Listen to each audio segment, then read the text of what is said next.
Assalamualaikum dan salam sejahtera. Saya Sulastri binti Uthman, nombor metrik 290465 akan menerangkan mengenai isu keselamatan dan kesihatan pekerja di Malaysia mengikut aspek perhubungan sumber manusia.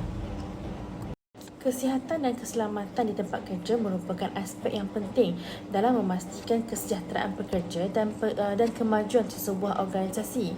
Ia turut menjadi fungsi utama dalam aspek pengurusan sumber manusia. Kepentingan ini dapat dilihat dengan wujudnya akta khas dalam menjaga kebajikan pekerja dan majikan, iaitu Akta Keselamatan dan Kesihatan Pekerja 1994. Laporan tugasan ini akan mengupas mengenai isu yang berkaitan dengan keselamatan dan kesihatan di tempat kerja melalui konteks pengurusan sumber manusia. Terdapat banyak isu yang berkaitan dengan keselamatan dan kesihatan di tempat kerja yang semakin mendapat perhatian baik dari pihak majikan maupun golongan pekerja. Sikap masyarakat yang kini lebih celik dan lebih peka terhadap aspek keselamatan dan kesihatan di tempat kerja telah mengubah lanskap dan sudut pandangan majikan dan pekerja. Tahap kesedaran dan tanggungjawab golongan majikan dan pekerja dalam menitik beratkan aspek keselamatan dan kesihatan di tempat kerja adalah amat penting. Mempunyai tempat kerja yang sihat dan selamat sememangnya telah menjadi idaman oleh semua pekerja termasuklah majikan. Aspek keselamatan juga amat penting bagi majikan dalam memastikan tempat kerja berada dalam keadaan yang kondusif dan selamat. Statistik menunjukkan bahawa purata 2 kemalangan dilaporkan berlaku di tempat kerja pada setiap hari dan sejumlah 42,513 kes kemalangan di tempat kerja telah direkodkan pada tahun 2017. Situasi ini telah menjurus kepada peningkatan bayaran faedah yang dibayar oleh Perkeso terhadap pencarumnya. Sebanyak 3,271.77 juta telah dibayar kepada pencarum sebagai faedah kepada mereka. Setiap sektor dan skop pekerjaan mempunyai risiko dan ancaman bahaya yang tersendiri dan setiap pekerja akan sentiasa terdedah dengan risiko dan ancaman terhadap keselamatan dan kesihatan mereka. Hal ini juga disokong akan aspek kepentingan kesihatan dan keselamatan dalam sebuah pengurusan organisasi, terutamanya dari sudut pembangunan sumber manusia. Hal ini penting bagi memastikan operasi bagi sesebuah organisasi dapat berjalan dengan lancar dan dapat menghindari sebaran risiko terhadap kemalangan. Bahagian pengurusan sumber manusia bagi organisasi maupun syarikat kini dilihat semakin banyak yang mengambil serius akan aspek keselamatan dan kesihatan di tempat kerja, terutamanya dari aspek pengurusan sumber manusia. Oleh itu, di samping dengan mematuhi akta yang telah diwartakan, mereka juga turut mencarum pekerja mereka di bawah caruman Perkeso yang melindungi keselamatan dan kebajikan mereka, terutamanya di tempat kerja. Keragaman industri telah melahirkan lebih banyak skop dan deskripsi pekerjaan. Setiap skop ini yang ditugaskan kepada pekerja semestinya mempunyai risiko dan bahaya yang tersendiri. Risiko ini semestinya memberikan ancaman terhadap kesihatan maupun keselamatan pekerja di tempat kerja. Antara isu yang semakin hangat diperkatakan kini adalah isu tekanan mental di tempat kerja. Isu ini dilihat semakin serius di mana semakin ramai golongan pekerja kini telah pun mendapatkan rawatan yang profesional bagi membantu mereka menghadapi tekanan emosi maupun mental yang mereka hadapi. Tekanan ini biasanya terjadi apabila para pekerja sukar untuk memenuhi permintaan ataupun jangkaan daripada pihak majikan. Selain itu, terdapat semakin banyak kes keganasan domestik yang dilaporkan berpunca daripada tekanan emosi maupun mental yang berpunca daripada tempat kerja. Pengurusan stres yang kurang baik ini telah menyebabkan pekerja untuk lebih memikirkan masalah dan isu di tempat kerja sehingga terbawa-bawa akan hal ini pulang ke rumah. Selain itu, antara isu keselamatan dan kesihatan yang sering meniti di arus media perdana adalah isu keselamatan yang melibatkan kecuaian pekerja maupun majikan. Dipetik melalui laman web Kementerian Sumber Manusia, Jabatan Keselamatan dan Kesihatan Pekerja turut menyatakan bahawa terdapat 5 kes kematian pekerja yang berpunca daripada kecuaian majikan yang telah direkodkan di Kelantan pada tahun 2013. Hal ini bukan sahaja telah mengakibatkan kehilangan nyawa, malah syarikat berkenaan turut dikenakan kompaun yang harganya pastilah bukanlah rendah. Kejadian kemalangan ini berlaku apabila kurangnya latihan kepada pekerja dan kurangnya pemantauan serta penguatkuasaan aspek keselamatan di tempat kerja. Selain itu, sikap tidak indah pihak majikan dalam mengutamakan aspek ini turut menjadi penyumbang kepada kes kemalangan di tempat kerja.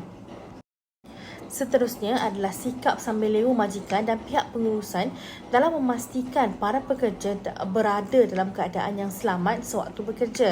Sebagai contoh, di dalam industri pembinaan dan perkilangan, industri ini dilihat sebagai industri paling sering merekodkan kemalangan di dada media. Majikan yang bersikap mementingkan keuntungan berbanding keselamatan pekerja seringkali menjadi dapatan laporan bagi kes-kes kemalangan di tempat kerja. Majikan dan pihak pengurusan sumber manusia tidak menyediakan peralatan keselamatan yang bersesuaian dengan risiko yang pekerja hadapi sewaktu bekerja. Sebagai contoh, industri perkilangan yang beroperasi dengan menggunakan bahan-bahan kimia yang boleh memudaratkan kesihatan pekerja. Pihak pengurusan seharusnya memberikan perlindungan yang sewajarnya supaya tahap kesihatan para pekerja ini tidak terjejas dan dapat menjalani kehidupan yang berkualiti walaupun selepas berkhidmat di organisasi mereka. Selain itu, sikap pekerja yang suka mengambil jalan singkat dalam menyelesaikan sesebuah pekerjaan dalam tempoh singkat juga menyumbang ke arah berlakunya kemalangan di tempat kerja. Meskipun majikan telah menyediakan peralatan yang merangkumi aspek keselamatan dan kesihatan, namun sikap pekerja ini sendiri telah menyumbang ke arah berlakunya kemalangan di tempat kerja. Mentaliti ini membawa risiko terhadap keseluruhan operasi sesebuah organisasi. Aspek keselamatan dan kesihatan merupakan salah satu daripada 5 fungsian pengurusan sumber manusia. Fungsi keselamatan dan kesihatan ini seharusnya tidak boleh dipandang remeh sama sekali. Di Malaysia khususnya, terdapat banyak isu yang berkaitan dengan keselamatan dan kesihatan pekerja yang dilaporkan dan semakin mendapat perhatian masyarakat amnya. Isu yang timbul ini pastilah tidak akan memberikan gambaran yang baik terhadap sesebuah organisasi. Hal ini membuktikan bahawa betapa pentingnya peranan pengurusan sumber manusia di dalam sebuah organisasi dalam memacu imej pengurusan syarikat berada di tahap yang baik dan menjadi organisasi pilihan oleh para pekerja yang ingin direkrut kelak. Landscape pekerja yang kini semakin cakna akan kesihatan mental di tempat kerja semakin mendapat perhatian dan sambutan di media-media sosial. Terdapat pekerja yang menghadapi tekanan di tempat kerja. Hal ini berlaku apabila permintaan terhadap sesebuah tugasan melebihi daripada kemampuan seseorang pekerja tersebut. Hal ini juga boleh didorong oleh kurangnya kemahiran ataupun latihan serta skop kerja yang diberikan tidak bersesuaian dengan kelulusan ataupun kemahiran pekerja itu tersendiri. Ada yang lebih parah lagi apabila kemampuan yang terbatas ini juga diberikan deadline yang sangat hampir ataupun singkat.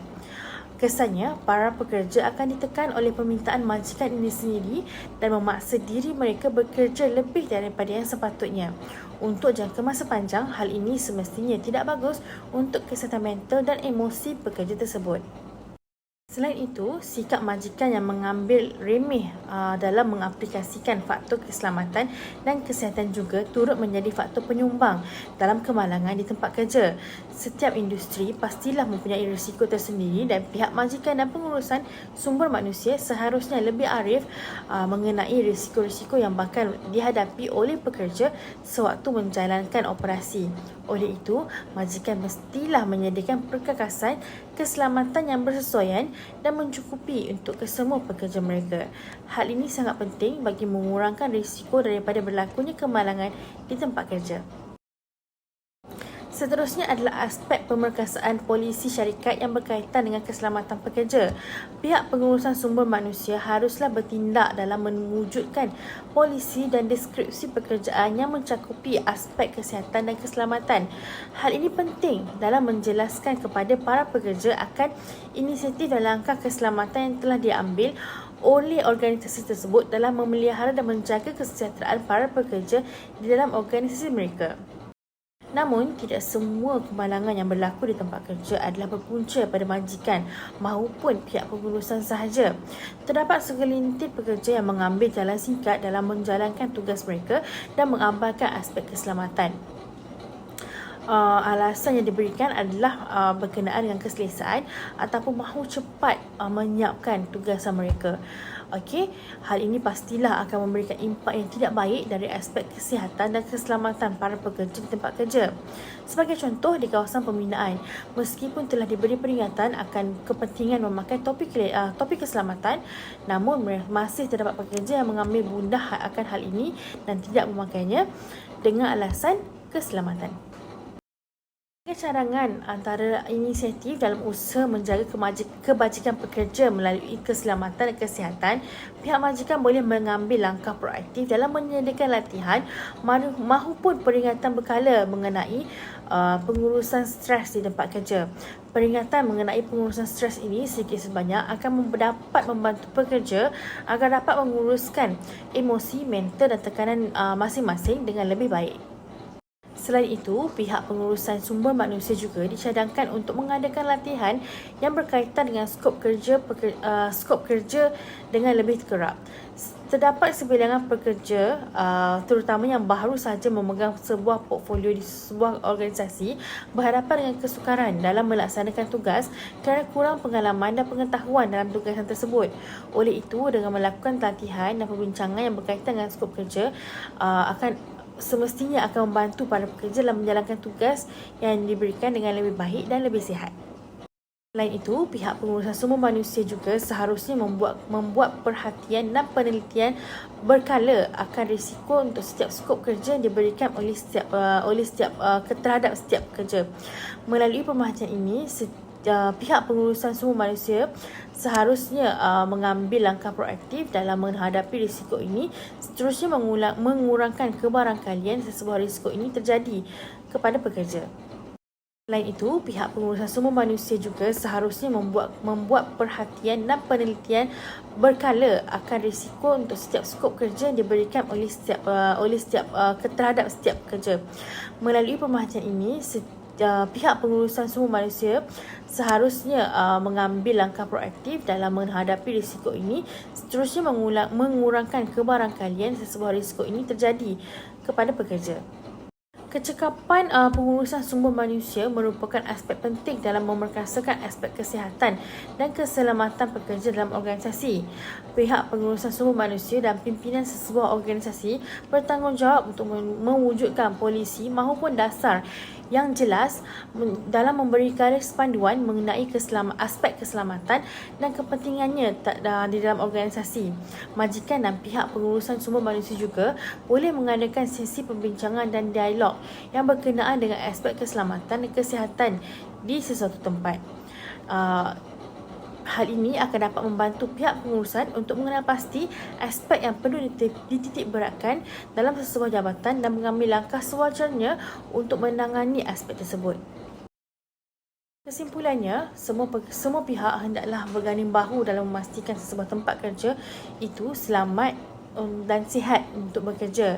Melalui tempat kerja yang sihat dan selamat, sesebuah organisasi dapat mengoptimumkan penggunaan sumber dan tenaga pekerja. Hal ini seterusnya akan dapat meningkatkan produktiviti pekerja dan menyumbang kepada peningkatan keuntungan sesebuah organisasi. Hal ini juga akan turut dapat mengurangkan kadar pusing ganti kaki tangan yang semestinya akan dapat meningkatkan kos operasi melalui latihan dan lain-lain lagi. Sekian, terima kasih.